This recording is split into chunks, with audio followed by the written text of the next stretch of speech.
It's the 5th of May, 2010. We're at the Etihad Stadium for the penultimate game of the season between Manchester City and Tottenham. What happens next will change the lives of many. It will change the trajectory of both teams, one more so than the other. But what's the significance of this game? What are these players thinking? What are these fans thinking? And why are we playing on a Wednesday night, a week before the season is over?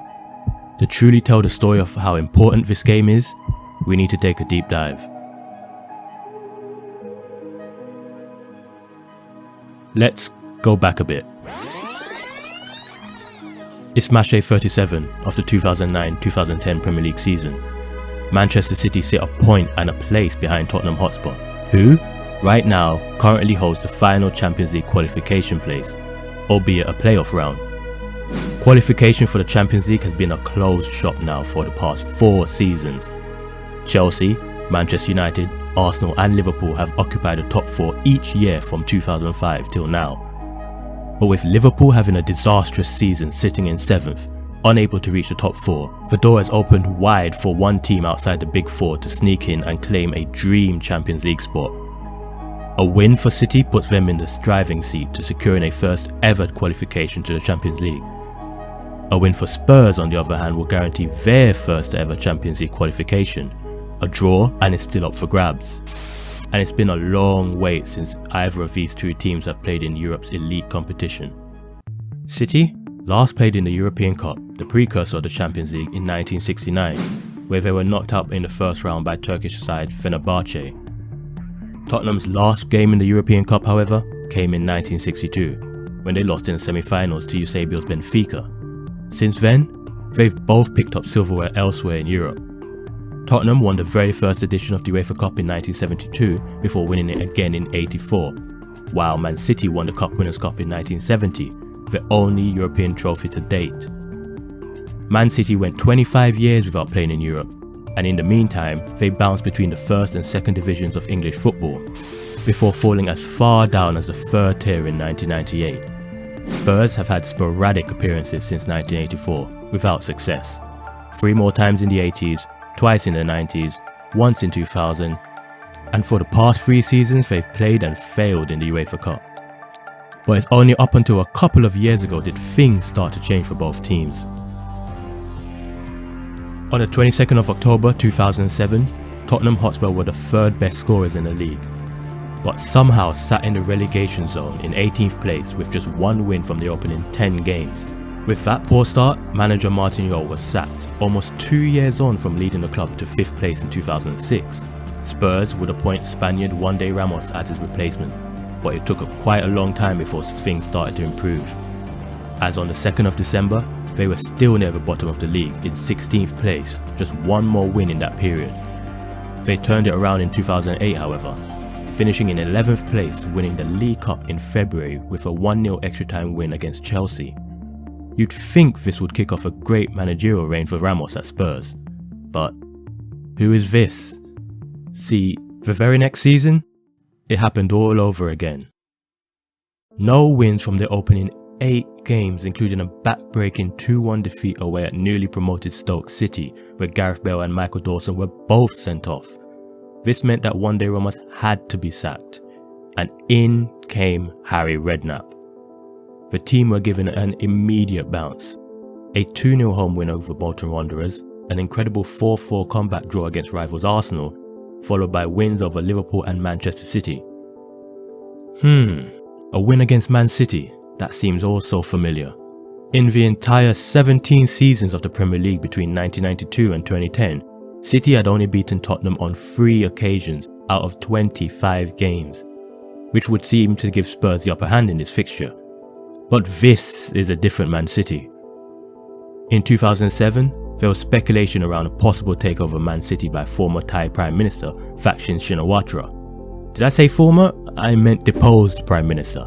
Despite the Thai military freezing hundreds of millions of Thaksin's assets, he was able to purchase the club for £81 million on the 21st of June. And despite hiring former England manager Sven-Göran Eriksson and signing the likes of Elano and Verdran Kaluka, Man City were in serious financial problems, and the fans were getting restless.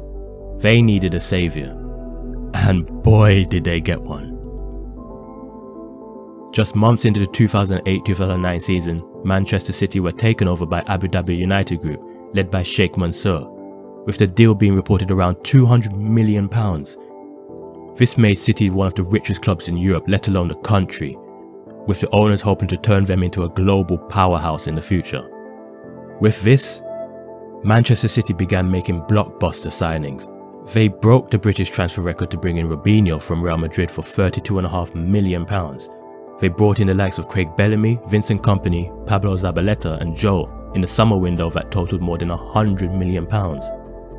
City qualified for the UEFA Cup in 2008 due to their fair play rankings, made it all the way to the quarter-finals before being knocked out by German side Hamburg. And then, City brought their spending to an unprecedented level. Gareth Barry, Santa Cruz, Kolo Touré, Lescott, Adebayor, Carlos Tevez, all in the summer of 2009, which brought their spending to well over £100 million. All big game players used to playing in pressure moments like this. And in this season, they won their opening 4 games, their best start to a Premier League season so far. They completed a double over the eventual champions Chelsea, drew 7 games in a row, and thrashed Birmingham City and Burnley 5-1 and 6-1 in consecutive weeks. With the new signings Tevez, Adebayor and Bellamy leading the scoring for City, they were in 4th place as recently as 3 weeks ago, before being passed by Tottenham, who, for the first time in 3 years, have finally started the season strong.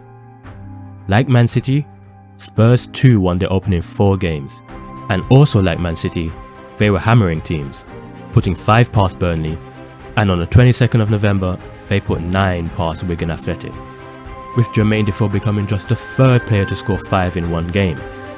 5 wins in a row in spring launched Spurs into pole position for the Champions League. Along with that, Spurs were going well in the FA Cup too, and when they went through to the 6th round against Fulham on the 6th of March, they were scheduled to face Man City on that very weekend. Which is why we're here, on a Wednesday night, 8 days before the end of the season, somehow tied at 0-0. We've talked about the riches in the Manchester City lineup, but Spurs aren't exactly struggling for money. In the whole of the 2008-2009 season, Tottenham spent well over £100 million in bringing players such as Luka Modric, Aurelio Gomez, David Bentley, Wilson Palacios and Roman Pavlyuchenko.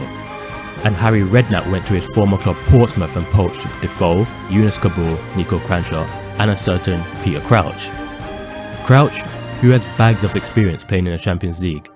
11 goals in Europe for Liverpool, including 7 in the season when he went to the final.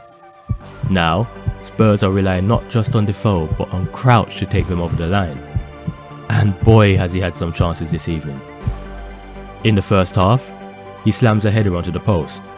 Then, in the second half, he's just inches away from connecting to this loose cross from Asue Koslov. Spurs thought they scored when Ledley King headed the ball home, but it was ruled out for a foul on Gareth Barry. Defoe came very close, but his shot was smartly saved by the City goalkeeper. A few of these Tottenham players know this scenario all too well. In 2006, Tottenham held a 4th place going into the final day of the season ahead of bitter rivals Arsenal.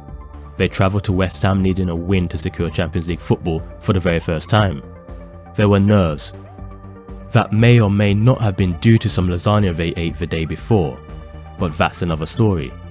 Anyways, they ended up losing 2-1 to the Hammers, surrendering 4th place to Arsenal. And now, there's little under 10 minutes left to play, and Spurs cannot afford for that to happen again. Manchester City needs a goal that would put them in a driving seat for 4th place and establish a new era in the club in its ascent to the top. Tottenham need a goal that puts them in the Champions League for good, ends the heartbreak of 4 years ago, finishes a remarkable turnaround by Harry Redknapp over the last 2 years, and would bring an unprecedented amount of money and recognition to the North London club. And as Kabul skips past Bellamy, we witness the biggest goal in Tottenham Hotspur's history. Yunus Kabul, Peter Crouch, he scored! Tottenham are in front on 82 minutes. The dominance is finally rewarded.